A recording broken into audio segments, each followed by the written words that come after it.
The first part that we are going to cover in this course is the download of Unreal. Unreal is the tool that we are going to use for modeling everything here. So just open a browser and try to look for Unreal Engine.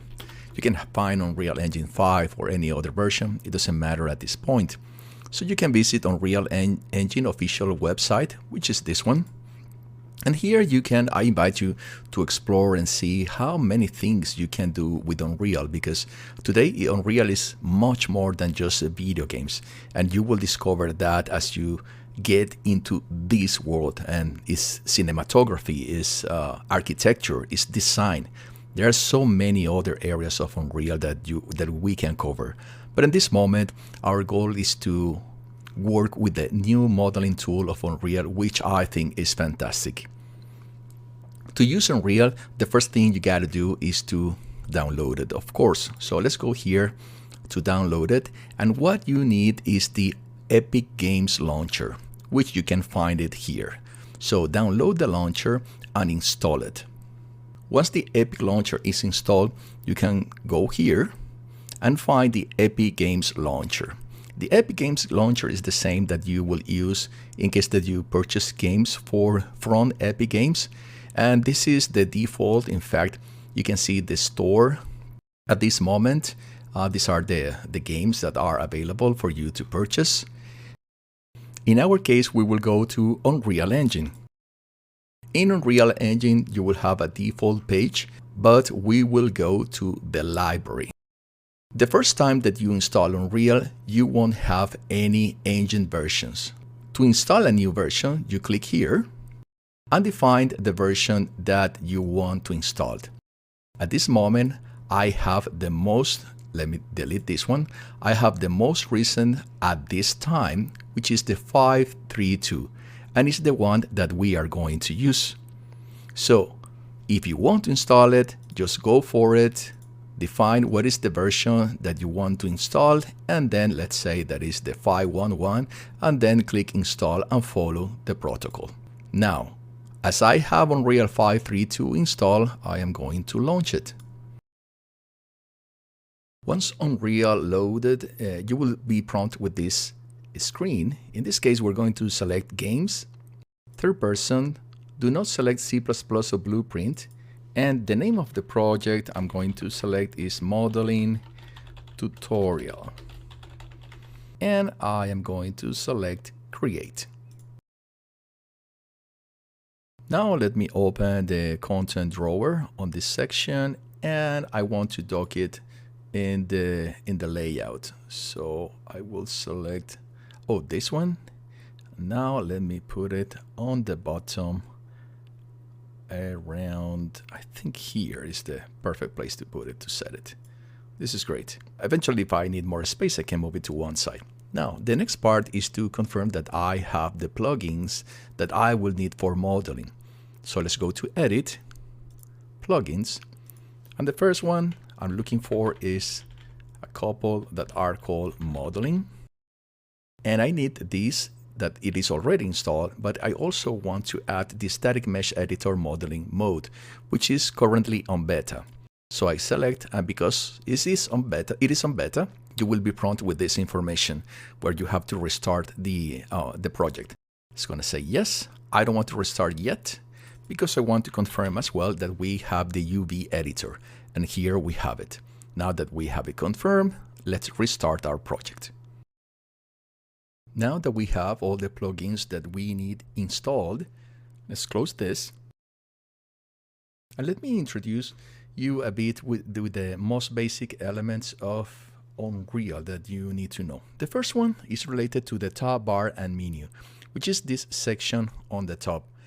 And at this moment for the modeling, we don't have to get into much details of this. Important things are, of course, if you want to create or save all the content that you have, which you can also do it here. If you wish to open a new level, this is something that we're going to use a lot.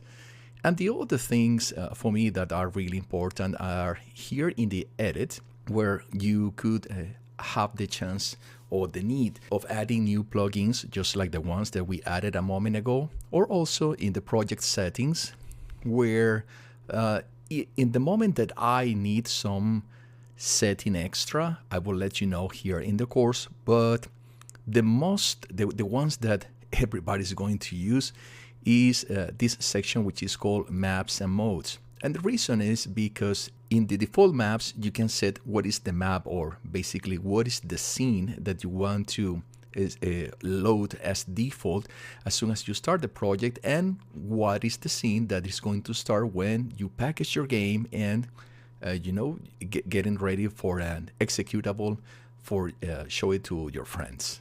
Let's close here. The next part is related to the toolbar, and the toolbar is this section that you've seen here that started from saving and finish here on the settings. The first important thing about the toolbar is the execution. So you can click here and you start playing your game. You can immediately start playing with a third-person game in the default scene that was created by Unreal. With escape key, you finish the running of that game. Now, the other part that is important to mention is this one. At this moment, you have any objects around here, and you can click them and you can move them. Let me come and set to put it in the position. But there are other options that you will consider. And the one that we're going to use a lot is the option of the modeling. With the modeling, we will create different elements, and we're going to work with tools that are known in Maya or Blender as well, and that are now available in Unreal to create our own stuff. And this is amazing. The next part we're going to cover is the viewport, which is this section here. It's very clear, it is called the viewport. First of all, let me explain how you move through the viewport. Using the right click of the mouse, you can right click and rotate the mouse or moving the mouse, so you can move the camera in different positions while keeping the right click down. That's one option. The other option is to, while you're keeping the right click down, you can use the keys WASD to go with W to go to the front, with S to go to the back, with A to the left, and with D to the right. But you can also go up and down with E going up and with Q going down. It's very important that you get used to doing this exercise, and I recommend you to do it as much as you can to rotate and go to different positions in the viewport. Now, there may be a case where you want to select an object and you want to, let's say, center on this object. First of all, to select an object is with the left click. So I can select this object, this one, as you can see, and they present a small outline in kind of a yellow for the object that you selected. And then clicking F, I can be in the center of the object. And now with Alt, keeping the key Alt down and using the left click of the mouse, you can rotate from having the reference of the center of this position for the object, which is very useful. Believe me, this is something that you're going to use a lot. The other things I want to mention is the outliner. The outliner is this section to your right. And these outliners, for every object that you present in the viewport, you're going to have the corresponding object here in the outliner. Let's say, for example, if I selected this object, and here it is the corresponding object, which is the SM cube, and it's a static mesh. But you can also select an object here in the outliner and then identify the object here on the viewport. Let's say that you don't know where the object is. Let's say that you are, I don't know, looking in this direction, and you say, well, I want to select the SM cube, but I can see it here. Well, you can select the SM cube and then click F. And here you will be around the object that you are looking for. This is why it's very important for you to understand how these tools, how you can use these tools very quick. The other thing I want to mention is the speed of the camera. As you can see here in the viewport, there is a section that it represents a 1. This is related to how fast the camera is going to move with the corresponding keys for the movement. Now, if I want the camera to be a bit slower, let's say that I'm going to be centered through this object, and I want to rotate it, but this is too fast. Well, I can select here and click something slower, and now you can see that the camera at this speed moves really slow. And if there are some sections where I need to be very detailed, this is the way to approach. Let me put it back in 1, which is the kind of the default. And here we have the movement of the camera as well. Now, for every object that is located in the viewport and of course in the outliner, let's select, let's say, this box that we have here. Let's move it to the center. You have also the section which is called the details, and the details are all the specifics related to this object, and they can come from the most general, which are the transform related to location, rotation, scale.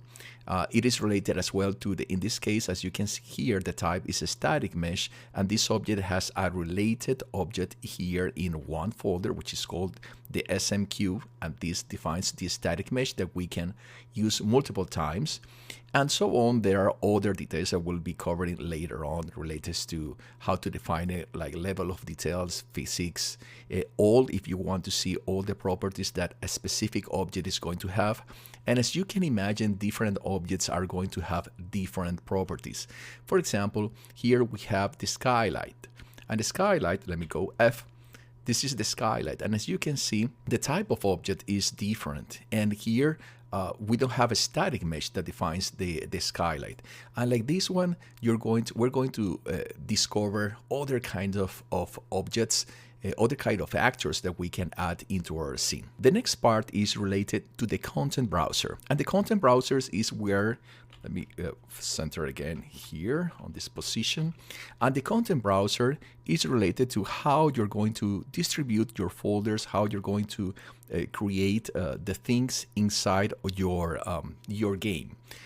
Usually what I do is that in the content browser, I create a default folder, which I call game _game, in fact, so I can know that all the elements related to my particular game will be here. And I use the underscore so I can have that folder on the top of the content. Every element that you're going to add to your project in Unreal must be added to the folder content. The system will not allow you to, even if you copy the content and put in, let's say, using the Explorer of Microsoft or Windows, it won't be accepted here. So if you are going to copy and add elements to your project, you have to add them to the content or to a subfolder from the content, depending on the requirements. These are important practices that you must know, and we're going to cover in other extra details as we progress. Keep yourself ready for what is coming.